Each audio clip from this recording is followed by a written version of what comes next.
부활 세 번째 주일입니다. 오늘 말씀은 누가복음 24장 36절에서부터 49절까지 말씀입니다. 그들이 그런 이야기를 하고 있을 때에 예수께서 나타나 그들 가운데 서시며 너희들에게 평화가 있기를 하고 말씀하셨다. 그들은 너무나 놀랍고 무서워서 유령을 보는 줄 알았다. 예수께서는 그들에게 왜 그렇게 안절부절 못하고 의심을 품느냐? 내 손과 발을 보아라. 틀림없이 나다. 자, 만져보아라. 유령은 뼈와 살이 없지만 보다시피 나에게는 있지 않느냐 하시며 당신의 손과 발을 보여주셨다. 그들은 기뻐하면서도 믿어지지가 않아서 어리둥절해하고 있는데 예수께서는 여기에 무엇이든 먹을 것이 좀 없느냐 하고 물으셨다. 그들이 구운 생선 한 토막을 드리니 예수께서는 그것을 받아 그들이 보는 앞에서 잡수셨다. 그리고 그들에게 내가 전에 너희와 함께 있을 때에도 말했거니와 모세의 율법과 예언서와 시편에서 나를 두고 한 말씀은 반드시 다 이루어져야 한다 하시고 성서를 깨닫게 하시려고 그들의 마음을 열어주시며 성서의 기록을 보면 그리스도는 고난을 받고 죽었다가 사흘 만에 다시 살아난다고 하였다.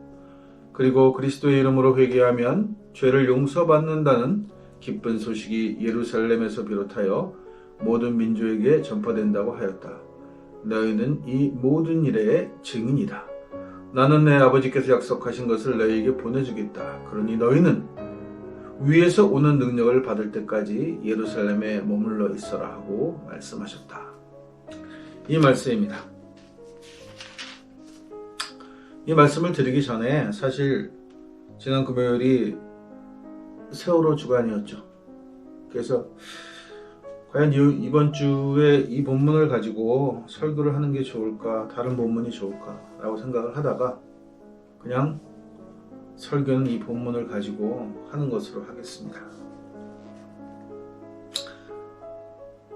부활한 예수가 제자들 앞에 나타났다. 이 이야기를 오늘 누가가 하고 있는 거죠. 그런데 이 본문을 좀 자세히 읽어보면 우리가 몇 가지 사실을 새롭게 알 수 있어요.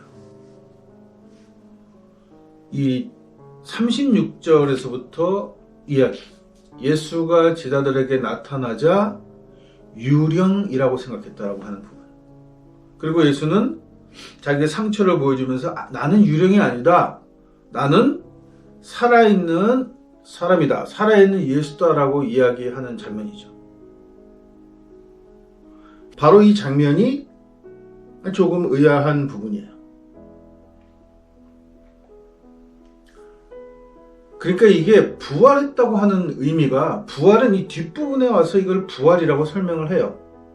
죽은 예수가 다시 살아났다고 얘기하는데 오늘 이 이야기까지를 보면 구운 생선을 먹고 사람들에게 내가 너희들과 같은 육신을 가진 사람이다라고 이야기하는 방면으로 봐서는 이 장면까지를 본다면 이건 부활의 이야기가 아니고 안 죽었다는 이야기가 더 가깝다는 거죠.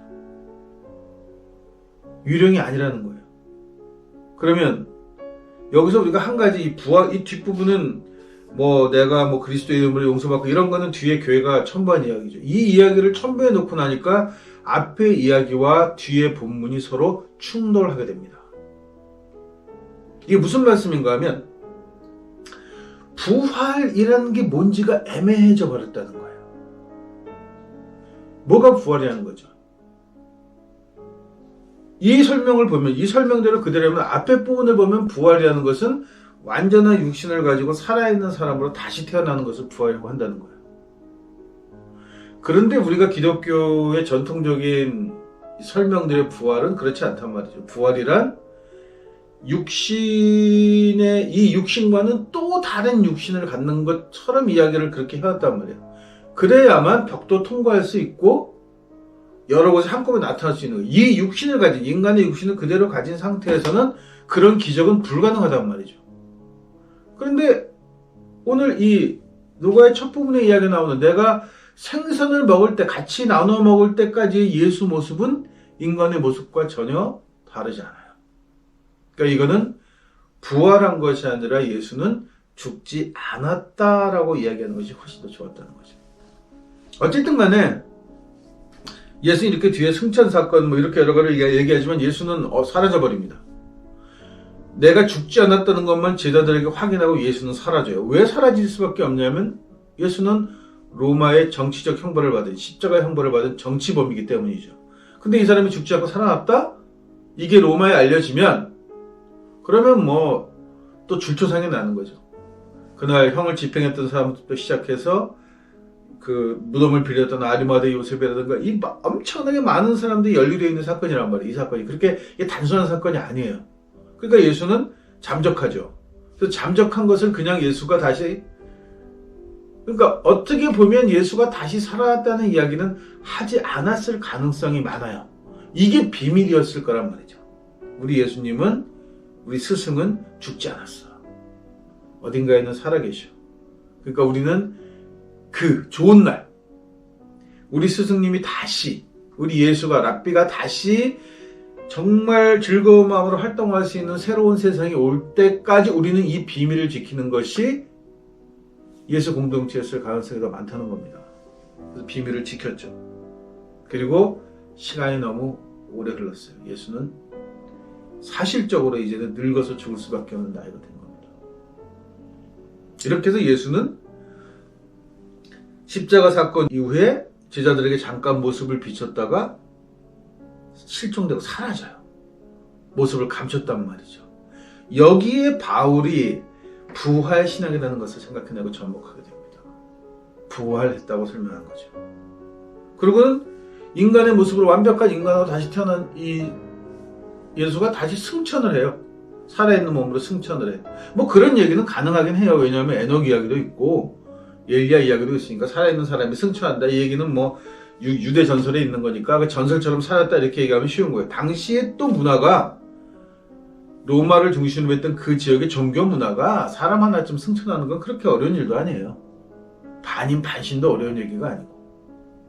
지금 현대 시대에 와서 이것이 불가능한 이야기, 즉 종교적으로 만들어진 이야기, 동화나 신화이기 때문에 자꾸 이 이야기의 진짜 이면에 들어있는 얘기가 뭔가를 살펴보는 거지, 당시에는 그냥 죽은 사람이 살아나서 부활했다 그러면 그럴 수 있는 거란 말이에요. 그 상황 자체가. 이게 굉장한 일이 아니에요. 이게 마치 이 일을 엄청나게 굉장한 일처럼 설명하고 있지만 굉장한 일이 아니란 말이에요. 당시의 시대는 지금처럼 사고하는 시대가 아니에요. 예수가 살아있던 당시나 바울이 활동하던 시대는 그런 시대가 아니란 말이에요. 그때는 그리스 로마 같은 경우는 신이 땅에 내려와서 여자를 겁탈하고 아이를 막 낳고 그 아이가 영이 되고 뭐 이런 이야기들이 그냥 보편적으로 들으면 그냥 그럴 수 있어라고 하는 시대란 말이죠. 그 시대의 이야기니까 예수가 부활을 했다든가 승천했다든가 이런 얘기들이 그냥 모순 없이 받아들여진 거예요. 그럴 수 있으니까. 다른 종교나 그런 이야기들이 흔하니까. 근데 오늘 우리가 이렇게 생각해 보면 이 이야기를 그렇게 옛날 과거의 사람처럼 그런 식으로 그냥 아무 의심 없이 받아들이고 아멘 하기에는 문제가 있다는 거예요. 왜냐하면 그 불합리하고 신화적인 이야기를 기초로 해서 기독교라고 하는 종교의 교리가 만들어졌기 때문이죠. 그러니까 지금도 기독교를 믿는다는 건 닥치고 믿어야 되는 게 되는 거예요. 사람이 죽었는데 다시 살아났어. 그 부활이야. 아멘 하고 믿어야 되는 거예요. 그럴 수 없어요. 안 살아납니다. 사람이 죽으면 다시 살아나지 않아요. 그게 법칙이에요. 자연의 법칙이에요. 자연의 법칙을 깨뜨릴 수 있는 방법은 없어요.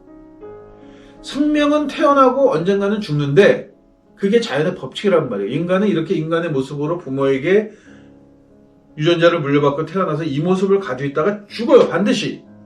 죽고 나면 또 내가 똑같은 형제로 복제돼서 태어나지 못해요. 현재 과학으로는. 앞으로 미래는 뭐 클론을 만들어서 똑같은 나를 계속 반복적으로 만들어낼 수도 있겠죠. 그러나 예수가 살아있을 당시에는 클론을 만들 수 없어요. 그러니까 예수는 클론이 아니에요. 그러니까 예수가 죽었다가 다시 살아났다, 그러니까 죽었다가 다시 살아났다는 거에 번뜩하고 떠올린 게 뭐냐면 죄로 인해서 죽었는데 죄를 이기고 살아났으니까 이제 예수만 믿으면, 이 뒷부분이 바로 제가 맨 마지막에 읽은 본문의 내용이 그거잖아요. 그 내용을 믿으니까 우리가 죄 용서함을 받을 수 있고 우리는 죄로부터 승리할 수 있다. 전제가 잘못됐다는 거죠. 그런 죄로 죽지도 않았고 죽었다가 살아났었어요. 만약 이걸 그대로 액면 그대로 믿으면 예수가 부활했다는 것을 실질적으로 증명해내지 못하면 영원히 죄인으로 사는 거예요. 왜냐하면 죄로부터 승리한 사람이 없잖아요. 아담이 죄를 지어서 우리도 죄를 물려받았던 이 죄를 그대로 믿는 상태에서 예수의 부활을 동시에 믿지 않으면 죄 문제가 해결되지 않는 거예요. 그런데 이거는 유대기부터 내려온 전통이란 말이에요. 기독교가 아니어도 유대인들은 계속해서 그렇게 생각하고 살고 있단 말이죠. 그런데 기독교가 새로 들어와서 기독교는 이 유대가 유산처럼 물려진 이 죄를 죄 없다 하고 예수로 인해서 모든 죄를 말소시켰다라고 얘기해야 되는데, 그러려면 죽은 사람이 반드시 살아나야 해요. 그리고 예수는 남자에서 태어나면 안 되고 신에게서 태어나서 아담의 유전자를 받지 않았어야 해요. 근데 아담의 유전자를 안 받고 태어나는, 즉 Y 염색체라고 하는, 사람이 아닌 상태에서 다른 곳으로부터 인간이 태어나지 못하기 때문에 예수가 죄 없이 태어났다는 것도 거짓말이고, 그 예수가 죽었는데 다시 살아났다는 것도 거짓말이고. 그러니까 이루어질 수 없는, 당시에 가장 종교적이고 신화적이고 그 우매한 사람들이 믿었던 그 믿음을 기본으로 해서 만들어진 교리를 가지고 아직까지도 그 교리에 근거해서 믿으라고 하는 건 명백한 잘못이라는 거죠. 예수는 그렇게 믿으면 안 되는 거예요. 예수는 자기가 얘기를 했잖아요. 앞부분에서. 자기는 유령이 아니라고. 나는 죽지 않았다라고 얘기하는 거잖아요. 내가 이렇게 상처가 있긴 하지만 나는 살아있어 아직까지. 그러니까 내가 너희랑 같이 음식을 먹을 수 있고, 이렇게 설명하는 게 맞는 거지. 이게 예수가 부활했는데 벽을 뚝 뚫고 들어와서 사람들 앉아서 밥 먹고 벽을 또 뚝 통과해서 나갔다, 이런 식의 얘기를 할 수 있는 게 아니란 말이죠. 그러고는 갑자기 하늘로 쑥 올라갔다, 이런 류의 이야기로 예수 이야기를 하면서 우리가 예수는 그리스도라고 믿는 것은 얼마나 어리석은 일이냐는 거죠. 기독교의 문제는 뭐냐면 예수의 가르침을 따르지 않고 지키지 않아요. 왜냐하면 바울이라는 기독교를 만든 바울이 예수의 가르침이나 예수의 생각에는 아무 관심이 없었기 때문이에요. 오로지 그는 예수를 가지고 어떻게 하면 새로운 종교를 만들어서 내가 그 종교로 교회를 세우고 그 교회에서 돈을 주면 그 돈을 가지고 세계 여행을 다니면서 사람들에게 내 이야기를 전파했을까 막 골똘히 생각했던 또라이란 말이에요. 이 또라이가 만든 종교이기 때문에 예수에는 관심이 전혀 없어요. 그러니까 예수가 하라는 대로 살지 않았단 말이에요. 오히려 예수가 하라는 대로 살려는 사람들을 집중적으로 공격하면서 내어쫓습니다. 너희가 더불어 살라고 예수의 가르침을 그렇게 이해했기 때문에 초기 공동체들은 모여서 자기 재산을 공동체에다가 헌납하고 같이 모여 살면서 음식을 나눠 먹었단 말이에요.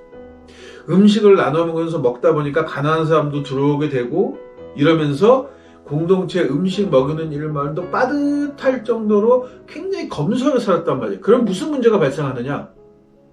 바울에게 보내줄 돈이 한 푼도 없는 거예요. 그러니까 바울은 서신을 보냅니다.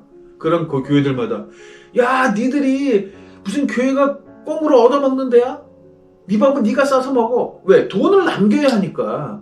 그 남은 돈을 가지고 자기는 선교비를 받아서 선교 여행을 다니면서 자기가 하고 싶은 걸 해야 되는데, 교회가 예수의 가르침을 따라서 모든 재산을 공동으로 쓰면서 그 돈으로 주변에 어려운 사람들을 끌어들여서 돈벌이 못하고 가난한 사람들을 먹이면서 교회가 자체적으로 그 먹이는 일을 하는 열심히 충성을 다하니까 바울은 짜증이 나는 거란 말이에요. 소득을 내야지. 그 소득을 내서 그 소득을 나한테 줘야 내가 그걸 들고서 또 다른 데다 공동체를 세우고 교회를 세우고 그 교회가 또 나한테 돈을 밀어주고, 이렇게 해야 내가 막 로마를 전역을 다니면서 교회를 세울 거 아니야. 니들은 나한테 돈을 안 보내고 니들끼리 모여서 가난한 사람하고 음식을 나눠 먹느냐 말이야. 라고 하면서 집요하게 초기 공동체를 공격합니다. 결국은 이런 공동체들을 에비온, 가난한 자들이라는 이름을 붙여서 내어쫓아요. 이단이라고 내어쫓는다고 하죠. 내가 가리키는 예수는 그리스도라는 걸 믿지 않고 예수는 선생님이야, 우리에게 좋은 가르침, 이렇게 살라고 가르쳐주는 스승이야, 이렇게 믿던 집단을 이단 사이비로 몰아서 내어쫓는단 말이에요. 이게 지금 우리가 갖고 있는 성서만을 가지고도 충분히 알 수 있는 내용이에요. 그럼에도 불구하고 이 성서를 읽으면서 교회가 첨부한 구절들, 바울의 기독론으로 묘사한 첨부한 부분만의 밑줄을 치고 그것만을 진리라고 믿겠다면, 그것만을 가리켜 기독교라고 하고 그렇게 믿지 않으면 기독교인이 아니라고 얘기한다면 어쩔 수 없이 기독교를 떠날 수밖에 없는 것.